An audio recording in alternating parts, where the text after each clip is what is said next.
SR latch. Okay. So in last lecture we discussed about the latch. Latch का मतलब हमने बताया था कि latch is used for basically certain flip flop, right? And it refers to non clocked flip flop. इसमें clock pulse का कोई importance नहीं होता है, right? So we have different types of latch, in which first we discuss about the SR latch. It is also called SC latch or RS latch. Okay. So what does it mean? Basically, S means set and R means reset. Okay. Here also S means set and C means clear. So I have already discussed that reset and clear both are same. Okay. Means if uh, output of the or the state of the flip flop, sorry, output Q of the flip flop is equal to 0, then that particular flip flop is set to be in reset state or clear state, right? And if Q equal to 1, then flip flop is set to be in set state. Similarly, R means reset and S means set. Okay, so we discuss about the SR latch. First of all, block diagram of SR latch. In SR latch, we have only two inputs. One is S and another is R. And we have two output, Q and QR. Q is the normal output and QR is the inverted output, right? Now, we can see the truth table for this SR latch. Inputs S and R,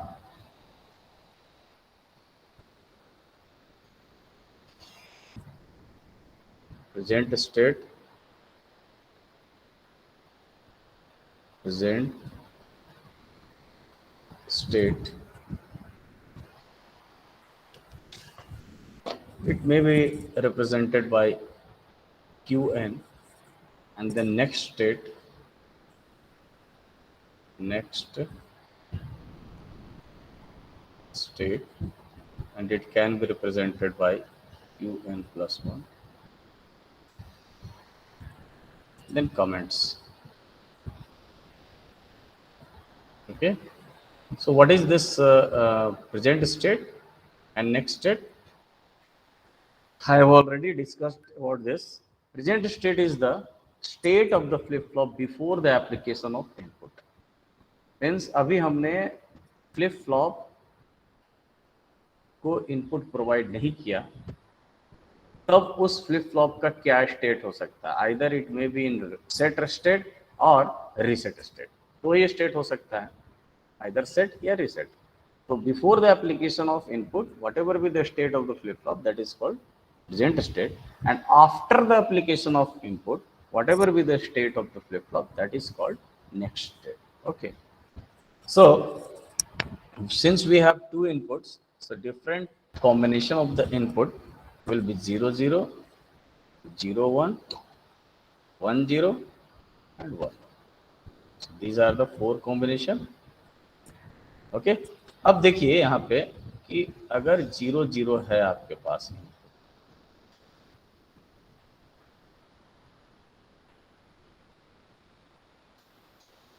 0 0 input है, तो present state की दो possibility हो सकती है कि either वो set हो, सॉरी रीसेट हो या सेट. सिमिलरली 0 1 इनपुट प्रोवाइड करेंगे, उसके पहले ये पॉसिबिलिटी हो सकती है कि Q का वैल्यू मीन्स ये जो है ना, Q का वैल्यू तो या तो 0 होगा या 1 होगा. सिमिलरली इसके साथ भी लिख सकते हैं, इसके साथ भी लिख सकते हैं. ओके. तो एसआर लैच में क्या होता है कि अगर दोनों इनपुट 0 0 है, तो उस केस में present state our next state will be same. Means after the application of input s is equal to 0 and r is equal to 0, output will be same. जो आपका प्रेजेंट स्टेट था वही next state रहेगा. ठीक. So there is no change in the state. No change in the state. लेकिन अगर s का value 0 हो और r का वैल्यू 1 है, r का वैल्यू 1 यानी क्या हो जाएगा, ये रीसेट है ना. r का वैल्यू 1 मीन्स रीसेट ट्रू है. ठीक है. तो प्रेजेंट स्टेट कुछ भी हो, it doesn't matter, qn plus 1 will be always 0. 0 means reset.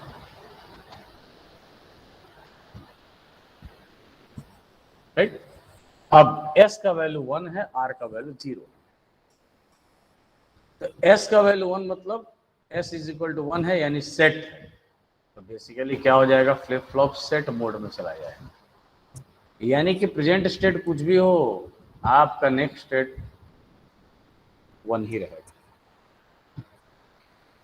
And the last combination जो 1 और 1 है, उस केस में प्रेजेंट स्टेट कुछ भी हो, नेक्स्ट स्टेट का वैल्यू कुछ भी आ सकता है. This is question mark.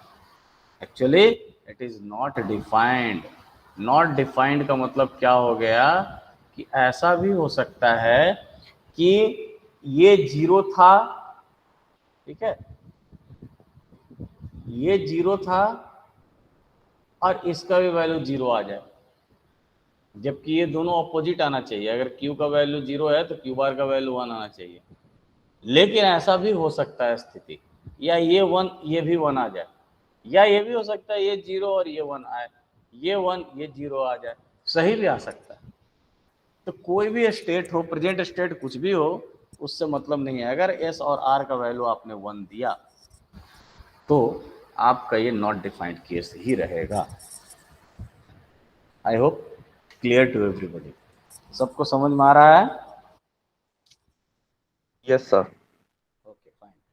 अब इसको हम लोग चाहें, आप लोग नोट कर लीजिए पैरेलली. इसको हम लोग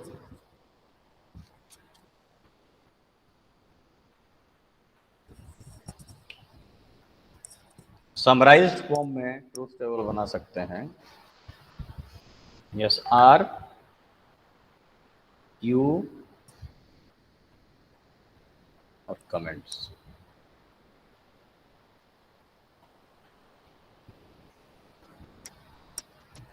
zero zero, 0 1, 1 0, 1 1.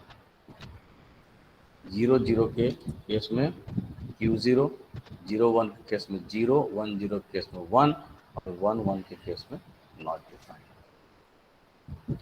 Here we write no change.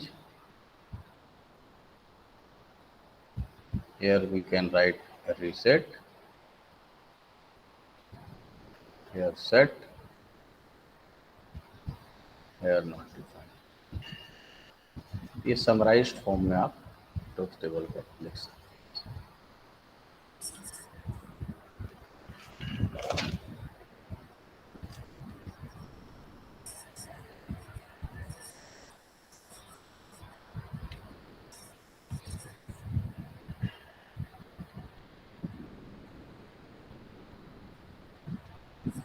हो गया. इसके बाद आप 25% ऑफ द पेज आप इसका छोड़ दीजिएगा स्पेस. मैं कुछ इससे रिलेटेड भेजूंगा, वो लिख लेना इसके बारे में. ठीक है. स्पेस छोड़ देना. नेक्स्ट इज इंपॉर्टेंट टॉपिक है कि SR latch using NOR gate.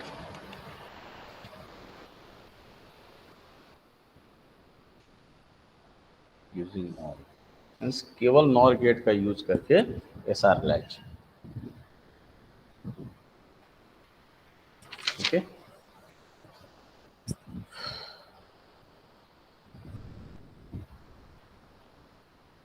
NOR gate बनाइए.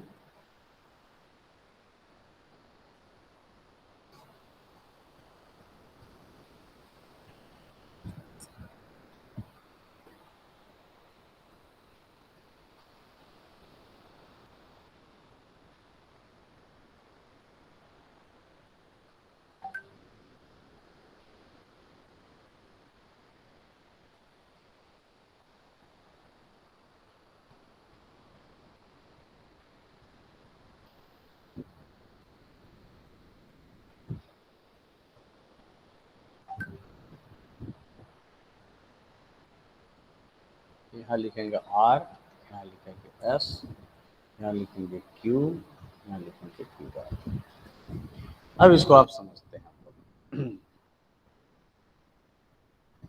हम लोग को पता है कि ट्रुथ टेबल कैसा होता है, S R Q, 0 0 0 1 1 0 1 1, इसमें नो चेंज, इसमें सेट रीसेट, इसमें सेट और इसमें not defined. Suppose that initially flip flop is in reset. Suppose that ऐसा मान लेते हैं कि इनिशियली फ्लिप फ्लॉप रीसेट में था, ठीक है। तो अब जैसे रीसेट में था तो क्यू का वैल्यू क्या था, 0 था, और क्यू बार का वैल्यू क्या था, 1 था, ठीक है। अब ये एज ए फीडबैक इस गेट में आया है। इस गेट का सपोज ये गेट नंबर 1 लिख दो, इसको गेट नंबर 2 लिख दो। नॉर गेट 1 का आउटपुट जो है एज इनपुट नॉर गेट 2 में आया है। तो हम वेरीफाई करना चाह रहे हैं ट्रूथ टेबल से कि ये हमारा लॉजिक सही है या नहीं, ठीक है, जो हमने बनाया है। तो ये 0 हमने इनिशियली लिया, 0 मान के चला हम लोग कि फ्लिप फ्लॉप इनिशियली जो है रीसेट में था, ठीक। तो रीसेट में था यानी कि क्यू का वैल्यू 1 हो जाएगा, क्यू बार का वैल्यू 1 आया। अब ये 0 जो है यहाँ पे आया, ठीक, यहाँ पर हमने ले लिया 0 और इस कंडीशन को हम वेरीफाई कर रहे हैं, ठीक है। तो इस कंडीशन में s का वैल्यू कितना है, 0, s का वैल्यू 0। एक इनपुट इसमें 0 आया, दूसरा भी इनपुट 0 आया, आउटपुट क्या आ गया, 1। आउटपुट क्या आया, 1। क्यों, क्योंकि नॉर गेट है तो 0 + 0 का नॉट गेट लगा दिया तो 1 आया। Now this 1 will act as input to this gate. एक इनपुट 1 और दूसरा इनपुट क्या है, 0। यहाँ आउटपुट क्या आएगा, 0, आउटपुट 0 आ गया। अब आप देख लीजिए शुरुआती में 0 था और 1 था, और अभी भी 0 और 1 आया, यानी नो चेंज आया, वेरीफाई हो गया ये सेट कंडीशन। अब दूसरा कंडीशन की बात करें, s का वैल्यू 0 और r का वैल्यू 1। s का वैल्यू हमने लिया अब 0 और r का वैल्यू कितना लिया, 1, ठीक है।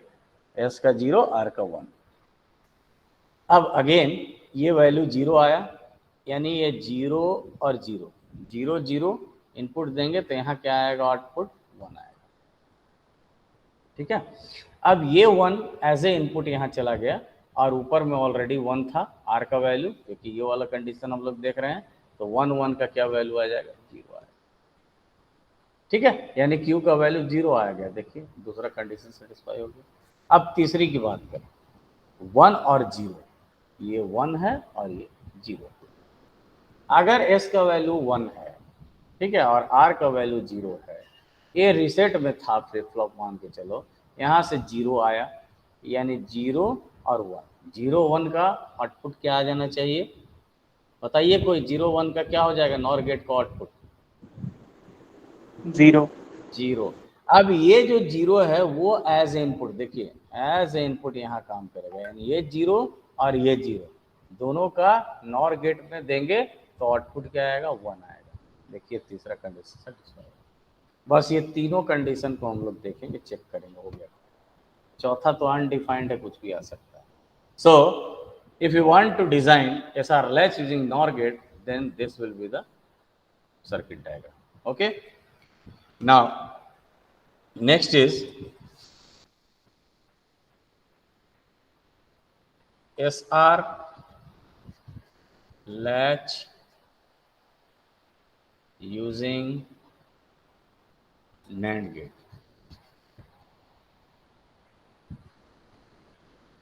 NAND gate, उसमें भी हम लोग क्या बोलते हैं कि एक्टिव हाई। क्या होता है एक्टिव हाई, उसको हम लोग आगे देखेंगे, फिलहाल अभी एक्टिव हाई देखेंगे। एक्टिव हाई का मतलब ही है कि जैसा हम लोग ट्रूथ टेबल ये बना रहे हैं ना, वही ट्रूथ टेबल एक्टिव हाई के लिए। और अगर हम एक्टिव लो की बात करते हैं तो इसका जस्ट ऑपोजिट हो जाएगा। कैसा, तो देख लीजिए SR और Q, 00011011, यानी एक्टिव लो का केस, ये आपका एक्टिव हाई है, this is active high and this is active low. Active low का मतलब ये होता है कि जो ये जीरो है वो हाई की तरह काम करेगा, यानी हाई हाई मीन्स 1 1 1 1 का क्या होता है आउटपुट, नॉट डिफाइंड। फिर ये 1 हो जाएगा और ये 0 हो जाएगा, 1 0 का आउटपुट 1, ये 0 1 हो जाएगा 0, और ये 1 1 की जगह पर क्या हो जाएगा 0 0 0 0 मीन्स नो चेंज। तो एक्टिव लो के केस में ऐसा ट्रुथ टेबल हो जाएगा, एक्टिव हाई के केस में ऐसा ट्रुथ टेबल। अपने को अभी बनाना है S R latch using NAND gate active high. तो आपको केवल नैंड गेट यूज करना है और उससे आपको डिजाइन करना है एस आर लैच। कैसे बनेगा वो देखिए।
This would be our logic diagram for SR latch using NAND gate। जिस तरह से हमने इसको किया ये वाले को वेरीफाई, वैसे इसको भी चाहे तो वेरीफाई कर सकते।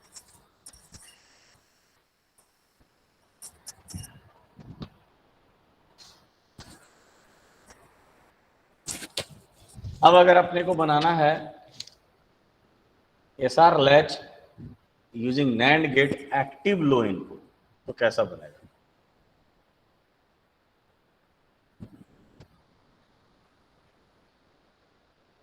SR latch using NAND gate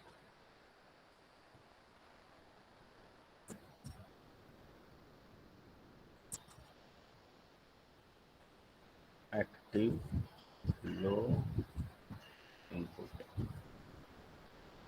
ऊपर वाला एक्टिव हाई इनपुट था, ये एक्टिव लो। तो एक्टिव लो में क्या हो जाएगा,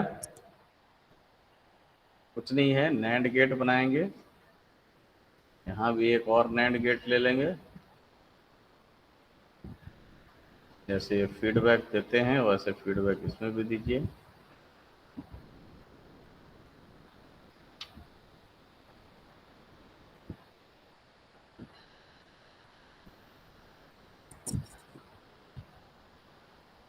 would be S, this would be R, and here will be Q and Q bar।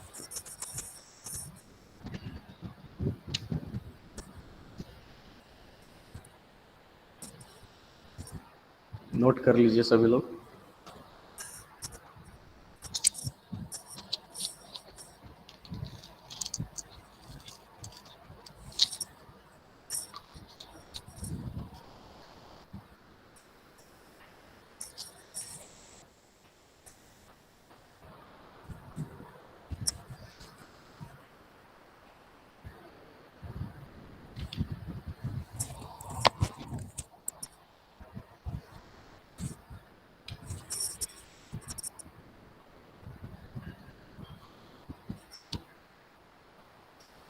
Now input output wave. Sir एक बार पिछला स्लाइड दिखा सकते हैं प्लीज। जी बिल्कुल।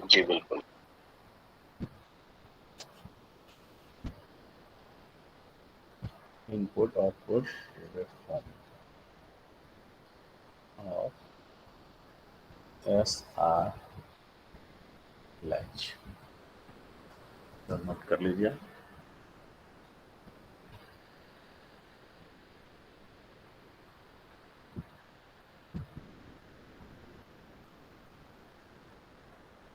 Okay, sir. Okay, input output wave form of SR latch, इसको अच्छे से समझिए।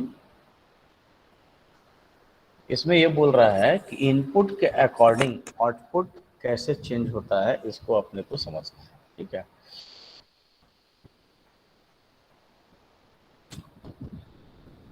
तो हम लोग क्या करेंगे, इस टाइप से वेव फॉर्म बनाएंगे। हाइट बस सेम होना चाहिए, विड्थ कम ज़्यादा सब हो सकता है, कोई दिक्कत। This is for S। अब आपको ध्यान ये देना है कि जहाँ पर S का वैल्यू 1 है वहाँ पर R का वैल्यू 1 नहीं होना चाहिए। क्यों? क्योंकि S और R 1 होने से हम डिफाइन नहीं कर सकते, है ना। तो उसको हम इसको रिप्रेजेंट कैसे करेंगे, तो कोशिश यही करना है कि जहाँ S है 1 वहाँ पे R का वैल्यू 0 रखना है। जैसे यहाँ तक हमने 0 रख दिया, ठीक, फिर यहाँ पे 1 कर दिया, फिर यहाँ 0, एटलीस्ट यहाँ तक तो करना ही पड़ेगा, फिर यहाँ पे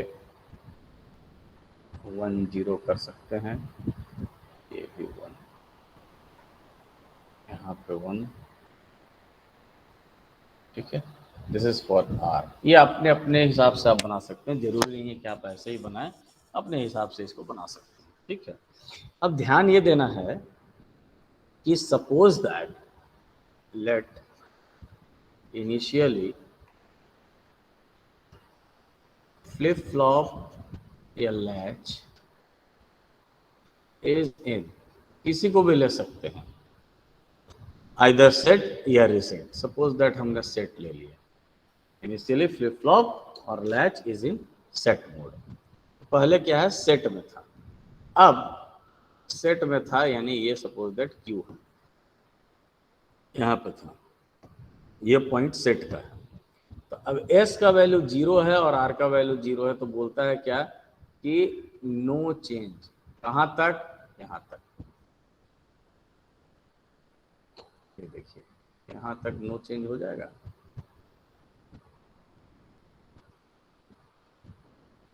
यहाँ तक नो चेंज रहेगा, ठीक है, ये नो चेंज यानी सेट था तो सेट ही रहेगा। अब इसका वैल्यू 1 आ गया और इसका वैल्यू 0, तो अगेन सेट ही रहेगा। कहाँ तक? यहाँ तक, यहाँ। फिर इसका वैल्यू, S का वैल्यू 0 और इसका वैल्यू 1, तो क्या होना चाहिए? रीसेट होना चाहिए। रीसेट कर दो, कहाँ तक? यहाँ तक, रीसेट हो गया। फिर S का वैल्यू 1 और इसका वैल्यू 0 यानी सेट, यहाँ तक सेट हो गया, सेट हो गया। अब ये है 0 1, 0 1 मीन्स 0, 0 1 मीन्स 0।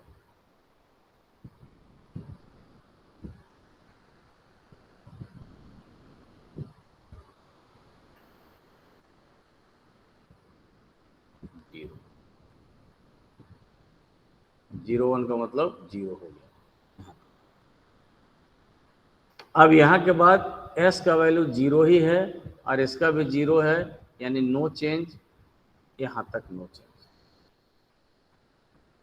आई होप समझ में आ रहा होगा आपको, नो चेंज। इसके बाद इसका वैल्यू 1 है, इसका वैल्यू 0, यानी कि वैल्यू 1 हो जाएगा। फिर यहाँ पे क्या हो जा रहा है? 0 1, 0 1 मीन्स क्या हो जाएगा? 0, ठीक है। आप ट्रुथ टेबल से इसको निकाल दे रहे हो कि किसका वैल्यू कितना होता है, कितना कितना वैल्यू होने से। अब इसी तरह से आप Q बार को अगर ड्रॉ करना चाहेंगे तो कैसे हो जाएगा? ये 1 है, तो इसको 0 ले लिए यहाँ तक, फिर 1, फिर उसका 0, फिर ये 1 फिर 0, ये हो गया आपका क्यू आर कोड। ओके, तो इस तरह से आपका एस आर लैच काम करता है, इसको समझना बहुत जरूरी है। ओके।